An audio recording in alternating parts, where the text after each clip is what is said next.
The massive viewing hall of Nexus Prime buzzed with hundreds of alien voices as representatives from across the galaxy gathered for the annual technology showcase. Ambassador Park Jin-woo straightened his formal Earth delegation uniform and looked around at the incredible holographic displays that surrounded them like glowing monuments to alien achievement. The crystalline Zephyrian delegate stepped forward to the center platform, his transparent body catching the light from dozens of different angles. When he spoke, his voice rang through the chamber's translation system like the sound of wind chimes in a storm. "Honored delegates, behold our latest achievement," the Zephyrian announced proudly. A massive hologram appeared above the platform, showing a sleek ship that seemed to bend light around itself. Our quantum singularity engine bends space and time itself to our will. Travel across the galaxy now takes mere hours instead of days. The assembled aliens made sounds of appreciation. Some clicked, others hummed, and a few pulsed with different colored lights. The insectoid hive collective representative clicked, its sharp mandibles together in what passed for applause among its species. Next came the hive collective's turn. Their delegate, a creature that looked like a giant ant crossed with a spider, stepped forward with mechanical precision. Our adaptive armor technology learns from every attack. It buzzed through its translator. Plasma weapons, energy blasts. Even nuclear explosions cannot harm our ships after the first encounter. We become stronger with each battle. More appreciative sounds filled the chamber. Park Jin-woo watched carefully, noting how each species tried to outdo the others with increasingly impressive displays of technological superiority. The Luminary delegate was next. A being made entirely of shifting energy patterns that hurt too. "Look at it directly. You have transcended physical form," it announced, its voice sounding like electricity singing through copper wires. "Our ships travel at the speed of light itself, can strike and be gone before our enemies even know we were." There, finally, it was Earth's turn. Park Jin-woo walked slowly to the center platform, feeling the weight of hundreds of alien eyes upon him. Behind him stood Captain Lee Sung-min, a weathered man with graying hair and dark eyes that had seen too many battles. The captain's face remained calm, but his hands were clenched into fists at his sides. "Distinguished delegates," Park Jin-woo began, his voice steady despite the circumstances. "Earth is proud to present our newest achievements to the galactic community." The hologram shifted to show a massive starship that looked nothing like the sleek alien vessels they had just seen. The Earth ship was angular and brutal, covered in armor plating and bristling with weapon arrays. It looked like it had been built for war and nothing else. "The Supercarrier Soul's pride," Park continued, "powered by our advanced fusion reactors and armed with electromagnetic railgun systems. She can carry 200 fighter craft and has enough firepower to level a small moon." The silence that followed was not the respectful quiet that had greeted the alien presentations. This was the uncomfortable silence of beings trying not to laugh out loud. Finally, the Zephyrian delegate's crystalline form began to shimmer with what could only be amusement. "Fusion?" Zephyrian said, his voice tinkling with barely contained laughter. "How wonderfully... primitive. We mastered fusion technology when your species was still learning to make fire." The Hive Collective's translator buzzed with mechanical mirth. "Kinetic projectiles? Do they still use rocks and sticks as well? Perhaps. They have not discovered energy weapons yet." Even the energy-based luminari flickered in patterns that suggested deep condescension. Perhaps the humans should focus on learning basic physics before attempting to play with the established galactic powers. The laughter started small but grew quickly. Soon the entire chamber was filled with the sounds of alien amusement. Some species laughed with musical tones, others with harsh buzzing sounds, and a few simply pulsed with colors that somehow conveyed their mockery. Captain Lee stepped forward slightly, his weathered face darkening with anger. But Park Jin-woo raised a subtle hand to hold him back. Ambassador's jaw tightened, but his diplomatic training held firm. "Your enthusiasm for our technology is noted," Park Jin-woo replied carefully, though his voice carried a slight edge. "Earth stands ready to contribute to galactic security with whatever capabilities we possess." The Zephyrian delegate's laughter grew louder, sounding like breaking glass. Oh, I am absolutely certain you do. Perhaps you could provide communications. Support when the real warships engage in actual combat situations. More waves of laughter echoed through the chamber. The alien delegates were now openly pointing at the human hologram and making comments to each other in their native languages. The translation system mercifully did not render most of these remarks, but their meaning was clear enough. Truly. Appreciate the Council's guidance in these matters, Park Jin-woo said, his diplomatic mask never slipping. Earth will serve wherever we are needed most. As the presentation moved on to the next species, Park Jin-woo and his delegation retreated. To the viewing area, Captain Lee leaned close to his superior, his voice barely above a whisper. Ambassador, they have absolutely no idea what they are dismissing. Park Jin-woo nodded grimly, watching the aliens continue their display of superior technology. Them laugh, Captain. Every species in this galaxy learn that lesson eventually. Some just take much longer than others. The emergency alarm echoed through the corridors of Nexus Prime like a dying animal's cry. Park Jin-woo hurried through the station's main thoroughfare, pushing past confused alien delegates who chittered and buzzed in dozens of languages. The emergency session of the Galactic Council had been called with less than an hour's notice, something that had never happened in the station's 50-year history. The council chamber was packed with representatives from every major species in the galaxy. The usual ceremonial seating had been abandoned, with delegates crowding around the central holographic display that showed a three-dimensional map of the galaxy's outer rim. Red warning symbols blinked ominously across several star systems. Admiral Kim Tae-ho stood at the center of the chamber, his Korean military uniform looking plain and simple compared to the exotic clothing and natural forms of the alien delegates. His weathered face was grim as he activated the holographic display. Ladies, gentlemen, and honored beings, Kim began, his voice carrying clearly through the translation systems. 6 hours ago, we lost all contact with the Kepler research station. Long-range sensors have detected multiple unknown vessels in the area. We believe we are facing an invasion. The chamber erupted in shocked voices. The crystalline Zephyrian Admiral's form darkened to a deep purple, which Park Jin-woo had learned meant serious concern. The Hive Collective representatives. Mandibles clicked rapidly in what appeared to be distress. What kind of vessels? Demanded the Zephyrian Admiral, his voice ringing like struck metal. Kim manipulated the holographic display, zooming in on the affected area. The images that appeared made several delegates step backward in shock. The ships were unlike anything any of them had ever seen, combining organic curves with metallic structures in ways that hurt to look at directly. Biomechanical constructs, Kim reported, his voice steady, despite the gravity of the situation. They appear to be part machine, part living organism. Initial analysis suggests they consume other ships and star systems to grow larger and stronger. The Luminary delegate pulsed with urgent energy patterns. How many of these ... things ... are there? Our best estimates suggest at least 300 individual vessels, ranging from small fighters to massive dreadnoughts, the size of small moons, Kim replied. They call themselves the Void Hunters. The name sent a chill through the chamber. Even the normally confident alien delegates seemed shaken by the implications. The Zephyrian Admiral stepped forward, his crystalline form brightening with determination.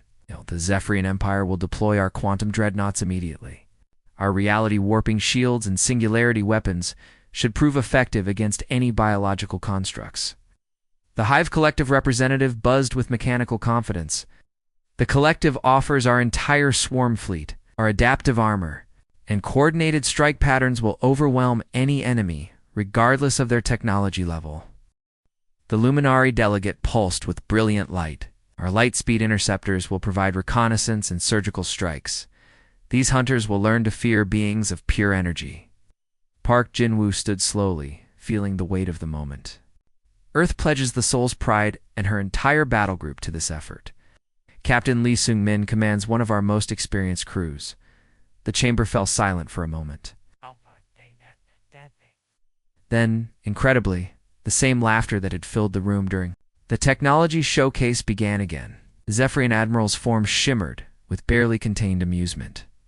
"How wonderfully generous of the humans," the Admiral said, his voice dripping with condescension. "Perhaps your carrier could remain in the rear support areas? Supply runs and communications duties would be most appropriate." The Hive Collective delegate's translator buzzed with mechanical mirth. "Our plasma lances require significant logistical support. Your primitive fusion reactors might prove adequate for such basic tasks." Even in the face of galactic threat, the alien delegates could not resist their mockery.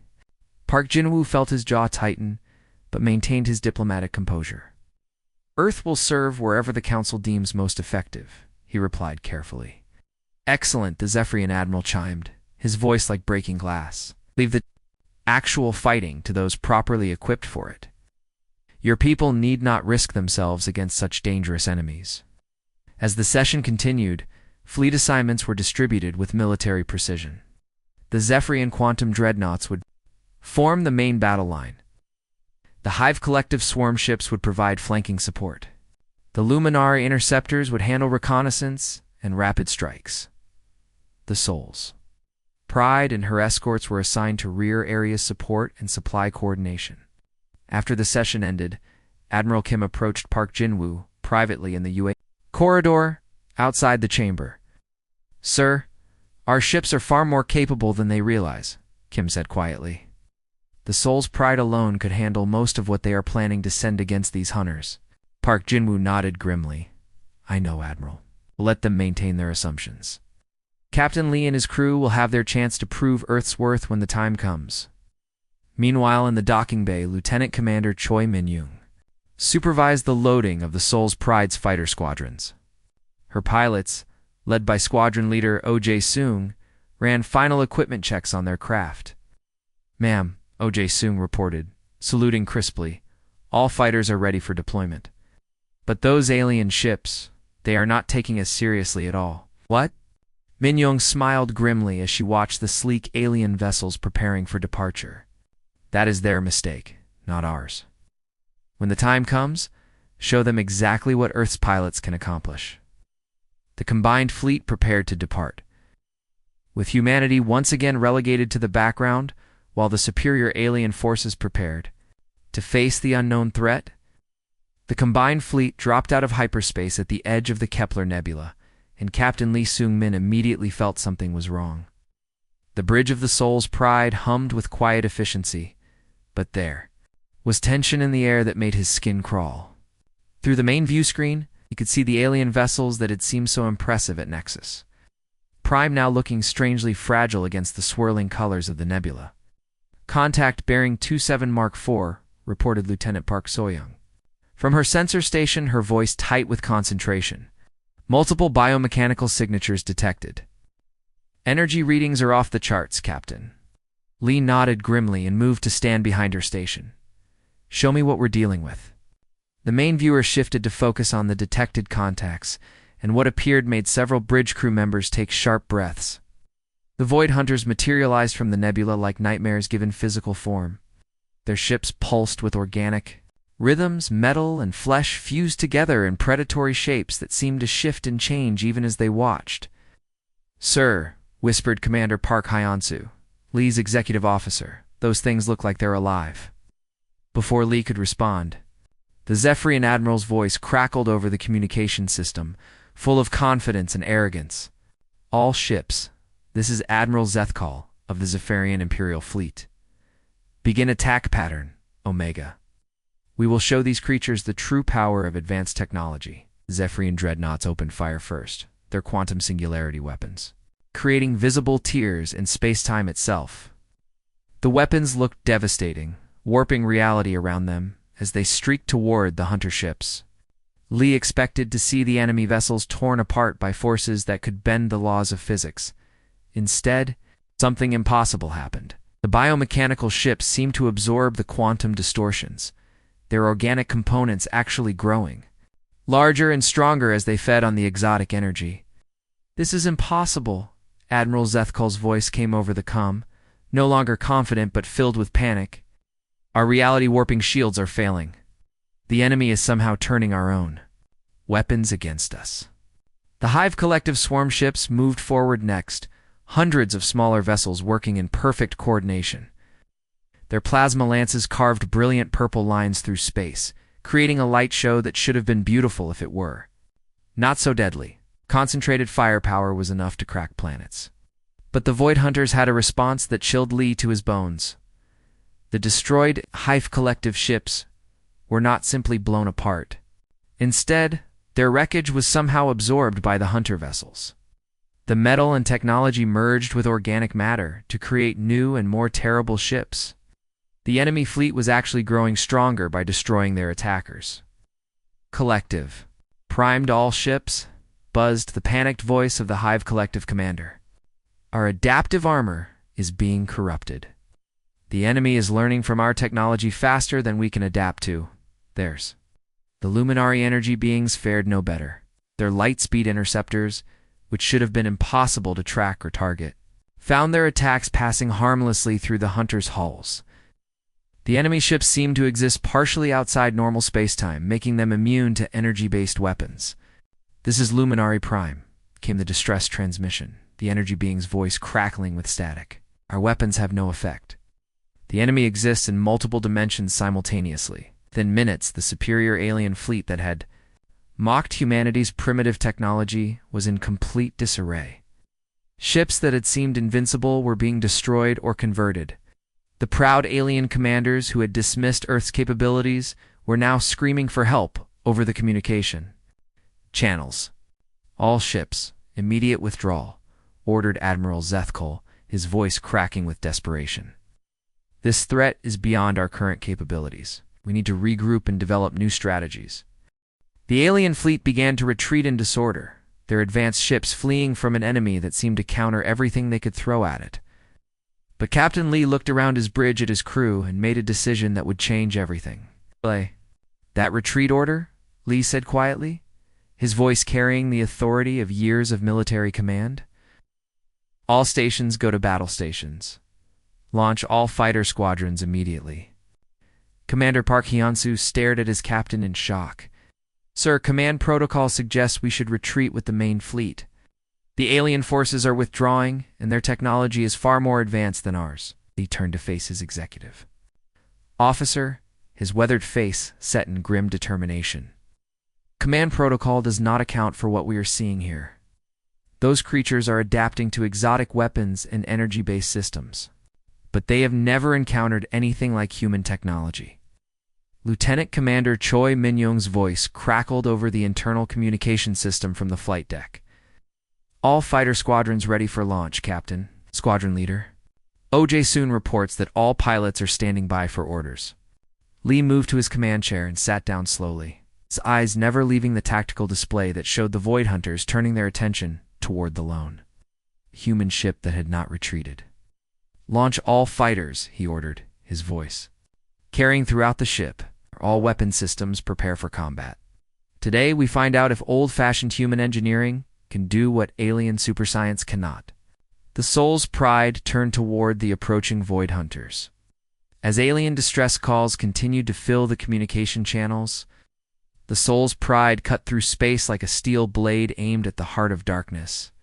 Captain Lee Seung-min stood on his bridge, watching the tactical display as the Void Hunters turned their full attention toward the lone human vessel that had dared to challenge them.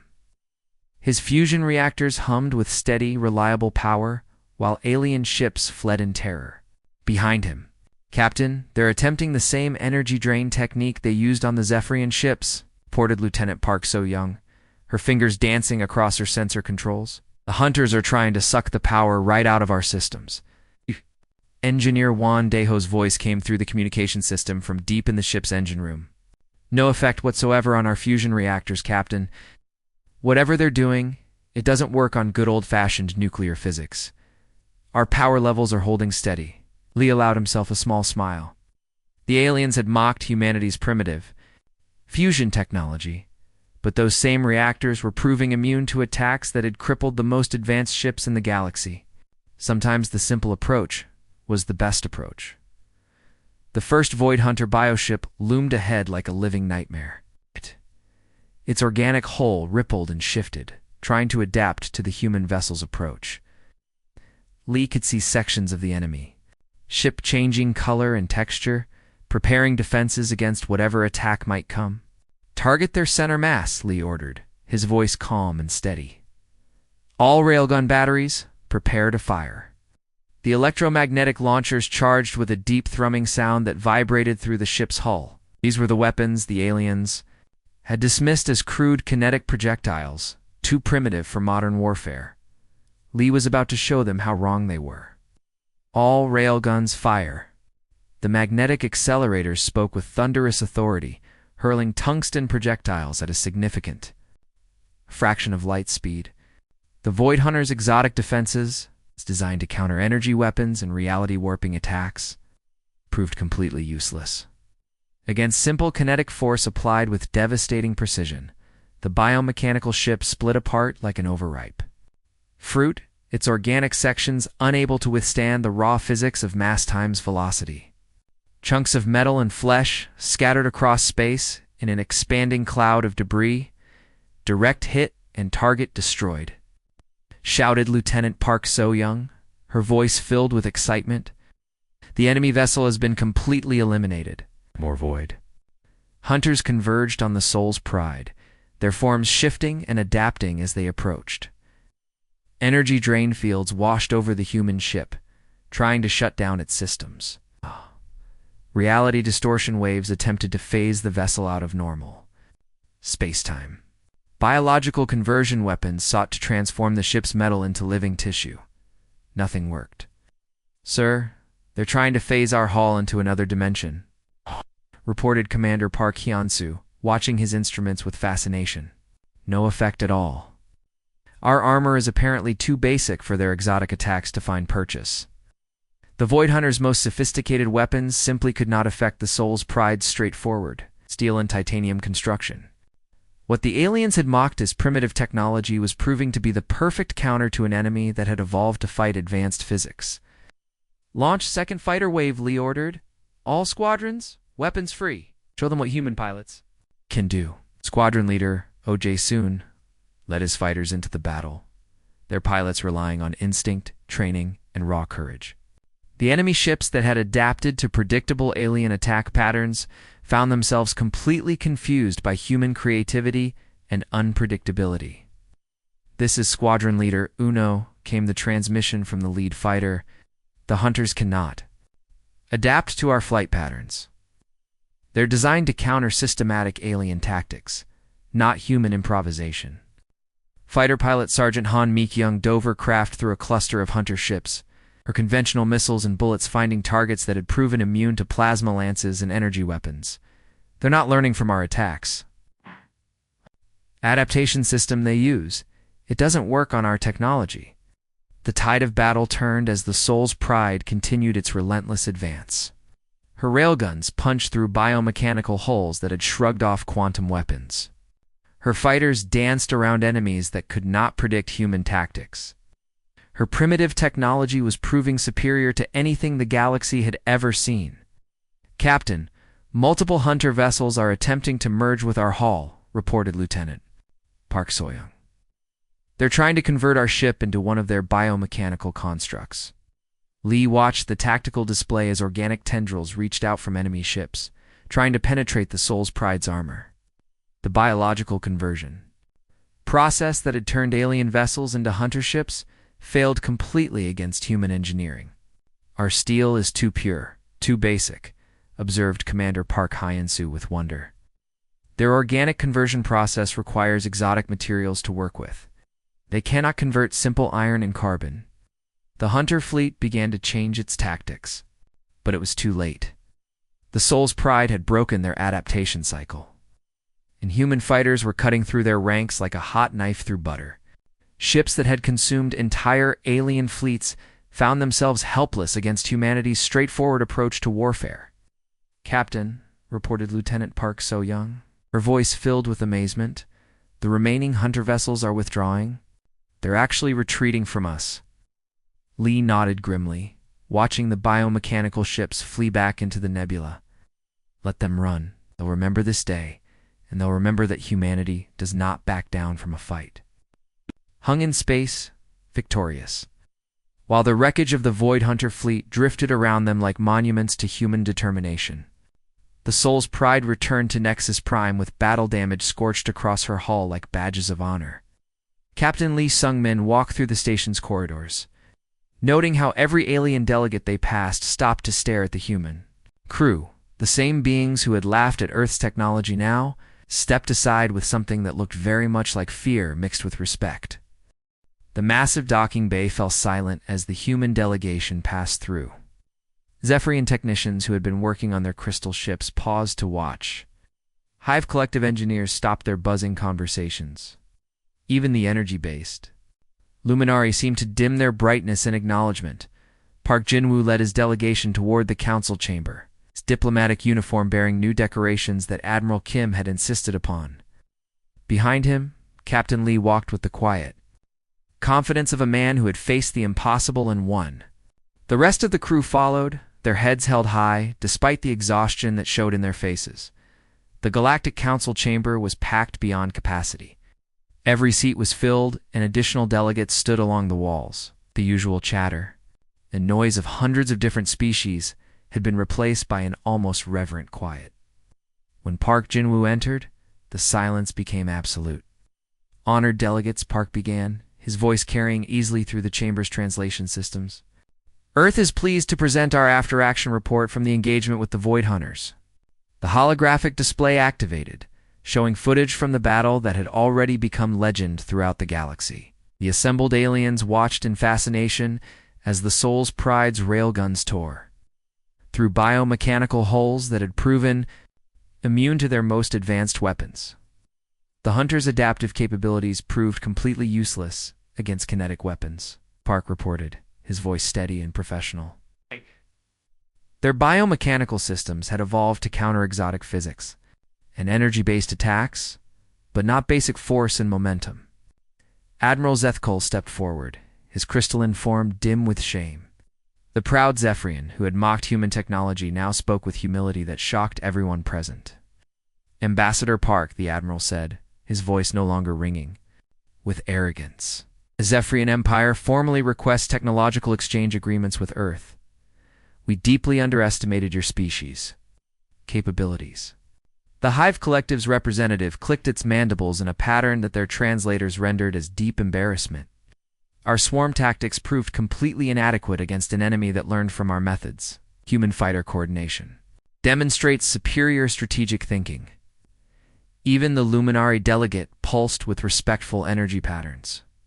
We who exist as pure energy were defeated by an enemy that our weapons could not touch. Earth's physical technology succeeded where our advanced science failed. One by one, the alien delegates who had dismissed humanity as primitive began to speak. The proud species that had ruled the galaxy for thousands of years now asked for Earth's help with voices filled with genuine respect. Captain Lee stepped forward when Park Jin-woo gestured for him to speak. The weathered Korean officer looked around the chamber at faces that had once shown only contempt and condescension. Honored delegates, Lee began, his voice carrying the authority of someone who had faced death and emerged victorious. The Soul's Pride and her crew are at the galaxy's service. Our so-called primitive technology stands ready to defend any species that faces the Void Hunters or similar threats. The chamber erupted in applause, but it was nothing like the mocking laughter that had greeted Earth's first presentation. This was genuine appreciation from beings who had learned the hard way that advancement did not always mean superiority. Admiral Kim approached the podium, his metals glinting in the chamber's lights. Earth proposes the formation of a joint defense fleet, he announced. Our railgun technology, combined with alien energy shields, our fighter tactics supported by your faster-than-light communications, our fusion reactors backing up your quantum engines. The response was immediate and overwhelming. Delegates who had barely acknowledged humanity's existence now competed to offer partnerships and alliances. The Zephyrians wanted to study human metallurgy. The Hive Collective requested fighter pilot training programs. The Luminari offered to share their energy research in exchange for human engineering. Knowledge. Park Jin-woo raised his hand for silence, and the chamber immediately quieted. Earth accepts these partnerships with gratitude, he said. Must remember that diversity of approach made the difference in this battle. We succeeded not because our technology was better, but because it was different. Lieutenant Commander Choi Min-young stood in the gallery, watching the proceedings with quiet satisfaction. Beside her, Squadron Leader Oh Jae-sung observed the alien delegates with the eyes of a pilot who had outfought their best. "Ma'am," Oh whispered, "they're requesting joint training exercises. Every species wants to learn our combat methods." Choi Min-young smiled. "You schedule them all. It's time these aliens learn that there's more than one way to fight a war." As the session continued, formal agreements were signed and new alliances forged. The laughter that had filled the chamber during Earth's first presentation was now replaced by respectful discussion and genuine partnership, Captain. Lee found himself surrounded by alien officers who wanted to study human tactics. Admiral Zethkol personally requested permission to visit the Soul's Pride and examine her weapon systems. The Hive Collective offered to share their manufacturing techniques in exchange for human fighter designs. "Captain," said Admiral Zethkol, his crystalline form now bright with enthusiasm, "we have learned that wisdom comes in many forms. Your people have shown us that sometimes the direct approach is the most effective." Lee nodded respectfully. "Admiral, every species brings something valuable to the table. Today we all learned that working together makes us stronger than any of us could be alone."